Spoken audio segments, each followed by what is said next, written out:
और राजा ने तर्क किया, राजा ने दलील दी कि सबसे बड़ा वैद्य परमात्मा है, सबसे बड़ा वैद्य निसर्ग है।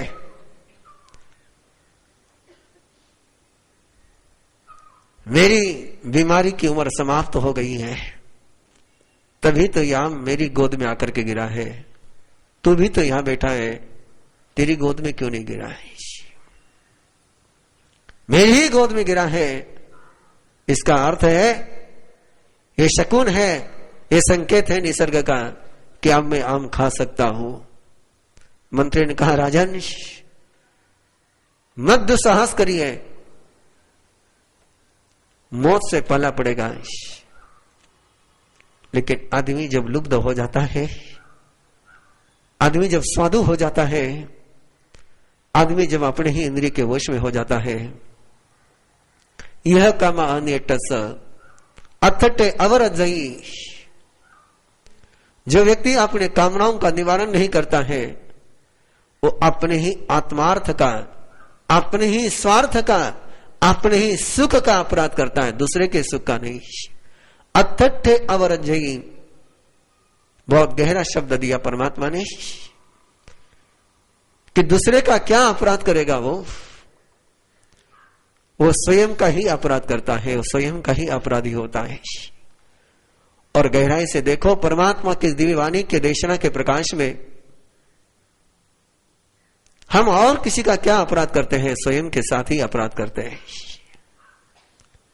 और स्वयं के साथ किया हुआ अपराध की सजा हम स्वयं ही पाते हैं।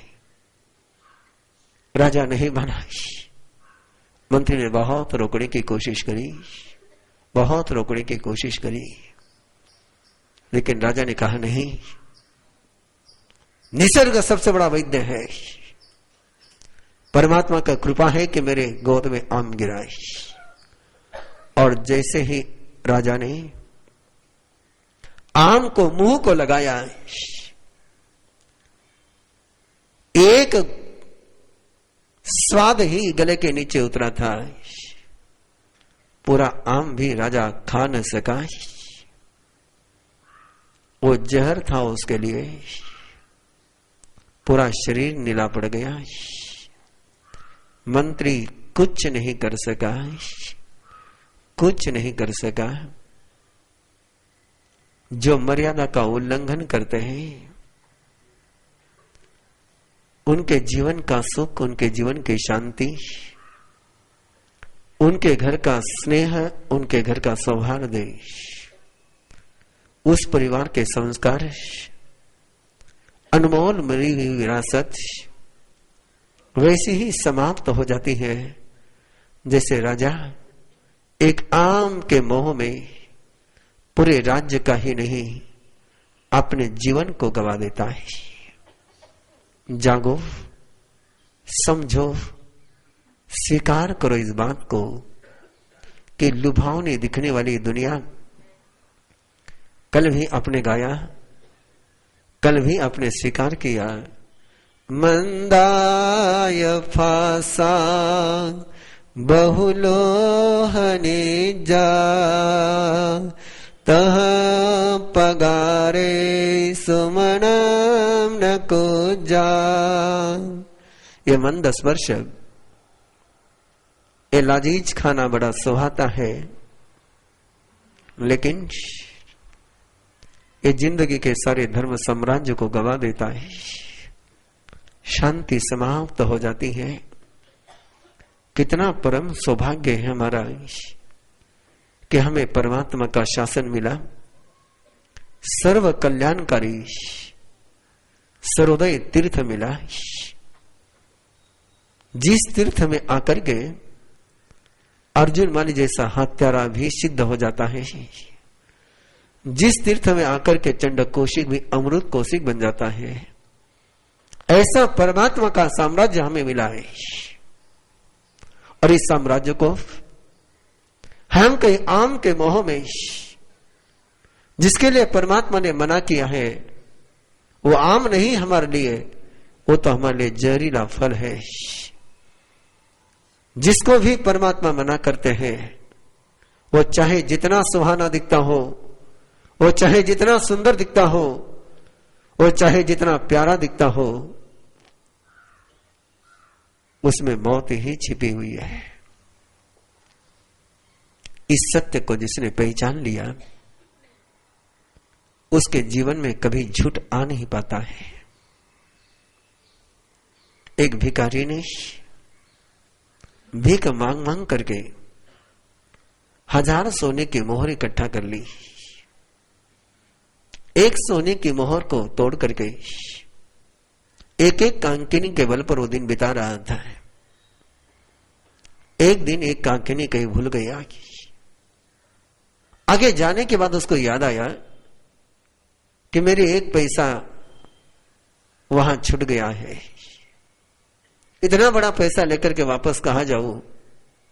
इसलिए उसने अपने पास की जो सोने की मोहर थी उसको जमीन में गाड़ करके रखा है और एक कांकिनी को लेने के लिए वापस लौटा। आगे बढ़ने के बाद जो पीछे लौटते हैं वो आगे को भी खो देते हैं, पीछे को भी खो देते हैं। वो आया, वो पैसा भी न मिला और वापस लौटा, तब तक तो कोई उन पैसों को भी लेकर के चला गया था। प्रभु फरमाते, थोड़े के लिए बहुत को मत खोओ, क्षण के लिए जीवन को मत खोओ, नश्वर के लिए शाश्वत को मत खोओ, शरीर के लिए चेतना की मौत मत करो, शरीर के सुख के लिए आत्मा को दुखी मत करो। कस्य हेवम पुरा कावम जोग क्षेमम न संविदे। एक प्रश्न दिया परमात्मा ने इस अध्याय में, कस्य हेवम पुरा कावम जोग क्षेमम न संविदे। समझ में नहीं आता ये समझदार इंसान, ये बुद्धिमान प्राणी किसको सामने रख करके, किस हेतु के कारण से जो उसको मिला है उसकी सुरक्षा नहीं करता और जो नहीं मिला है उसको प्राप्त करने के लिए पुरुषार्थ नहीं करता। इतना एक सवाल, परमात्मा का दिया हुआ सवाल 24 घंटे के लिए कम से कम अपने साथ में ले जाइए कि जो आपको मिला है उसका आप संरक्षण कर रहे हैं क्या? जो नहीं मिला उसको प्राप्त करने का पुरुषार्थ कर रहे हैं क्या? संघ के कार्यकर्तागण, संघ के पदाधिकारीगण, समिति के युवा समिति के, महिला समिति के, केंद्रीय समिति के कार्यकर्तागण, पदाधिकारीगण, इस सवाल को आज साथ में लेकर के जाए कि जो जनता आई है उसको हम संभाल पा रहे क्या? जो परमात्मा के बेटे नहीं आए उनको लाने के लिए हम प्रयास कर रहे हैं क्या? जोग क्षेमम न संविदे। योग और क्षेम का बोध हमें क्यों नहीं होता है?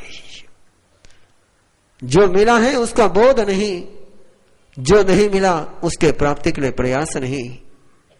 किस बेभानी में भूल करके, किस बेहोशी में भूल करके, किस मदहोशी में भूल करके परमात्मा पूछते हैं, कस हेवम पुरा कावम जोग क्षेमम न संविदे। इसीलिए आगे आएगा, संति मग्गम बुहे। शांति का मार्ग प्रशस्त करना चाहिए। आज तो केवल इतना सा ही है कि कस्य हेवम पुरा कावम जोग क्षेमम न संविदे। और प्रभु ने कहा कि अज्ञानी को भी देखो और जिसके पास बुद्धि है, सयाने है, उनको भी देखो। बालस्य पस्स बालतम अहमम पड़िवज्जिया। मेमना बन करके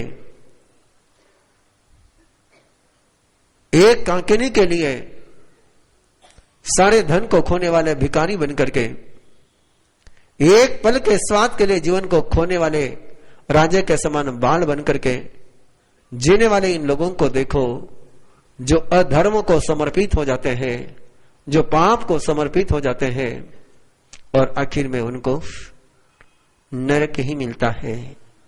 इस जीवन में भी मिलता है, पर जीवन में भी मिलता है।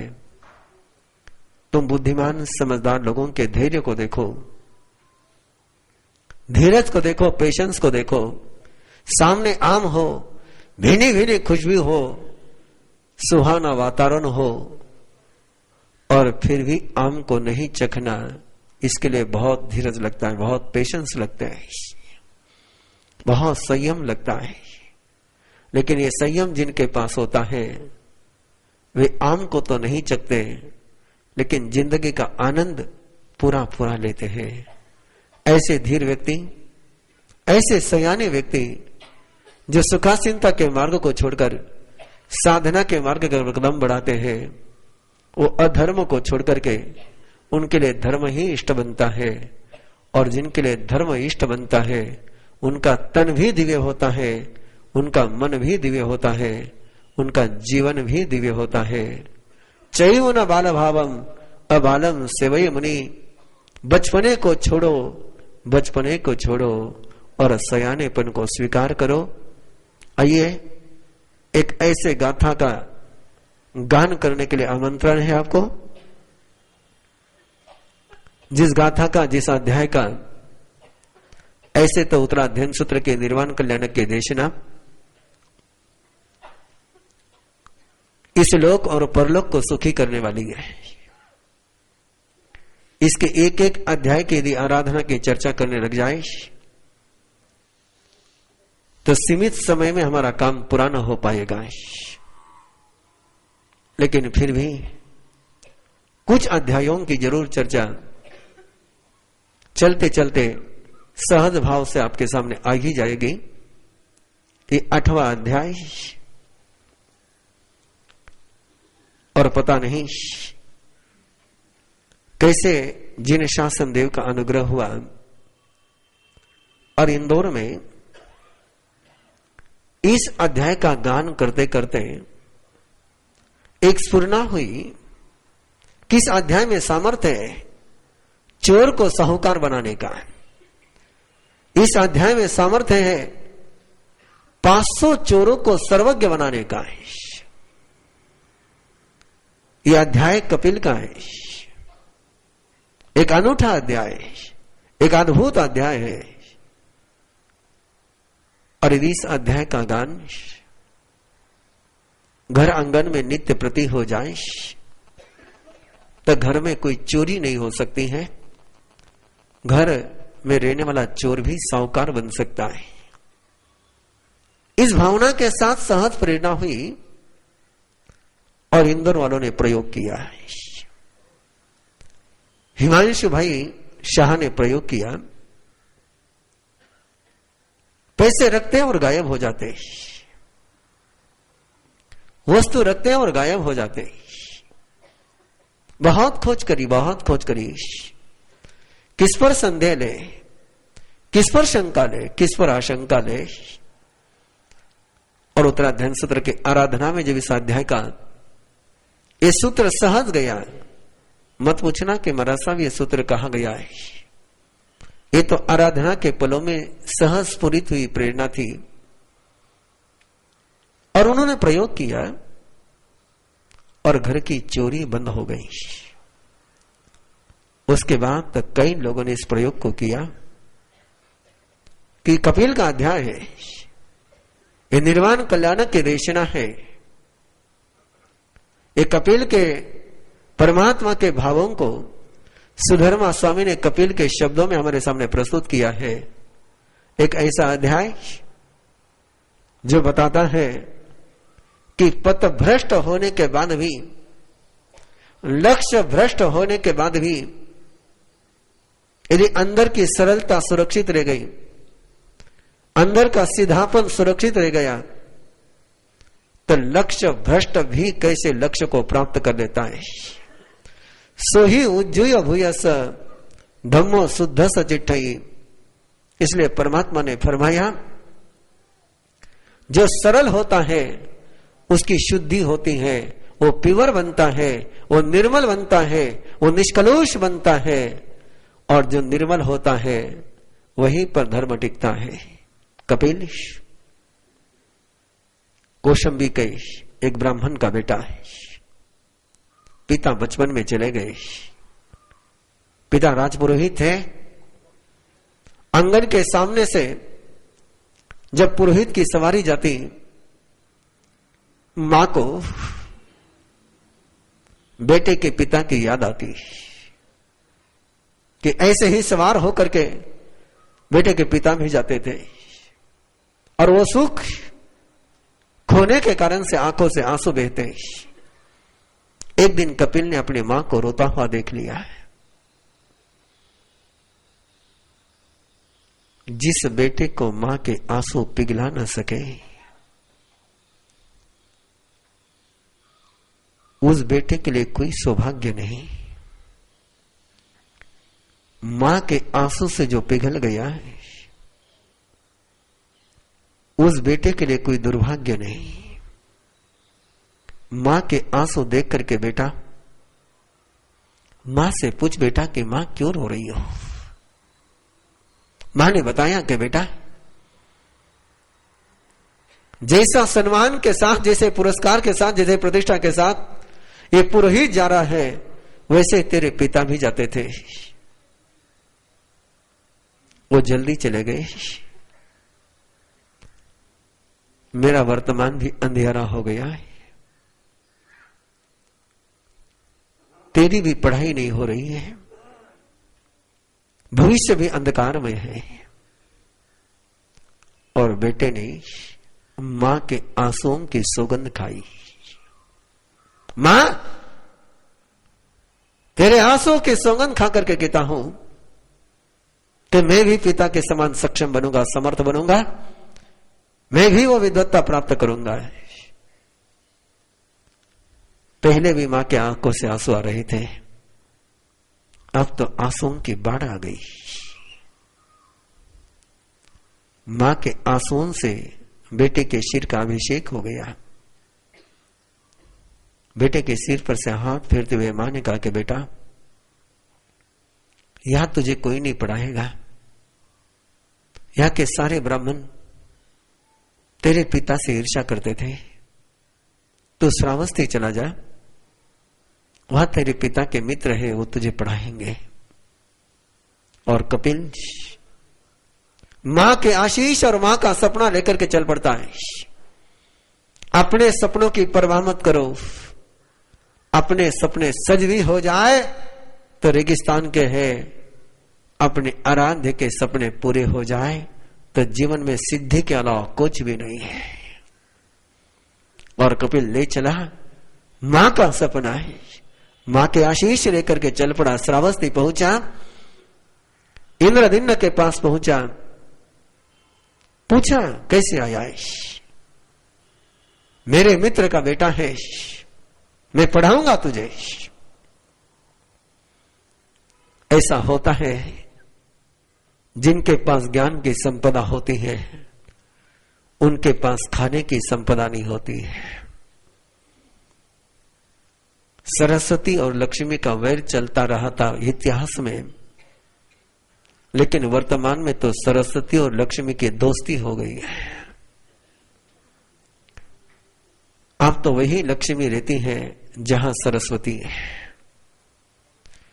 जहां सरस्वती नहीं वहां लक्ष्मी निकल जाती है। आज तो ब्राह्मण ने कहा मैं पढ़ाऊंगा, और खाने की व्यवस्था, भोजन की व्यवस्था धन्ना नाम के सृष्टि की यहां पर करी। सृष्टि भी भाग्यशाली था। सृष्टि ने सेवा में एक सुंदर दासी की नियुक्ति कर दी कि जब भी आए इसको खिलाने की, इसका आदर आतिथ्य करने की जिम्मेदारी तेरी है। संगात परिचय जायते, परिचयात सम्मोह। संग से परिचय होता है और परिचय से मोह होता है। नित्य प्रतिदिन उदासी खिलाती, और खिलाते खिलाते परिचय हो गया, परिचय होते होते प्यार हो गया।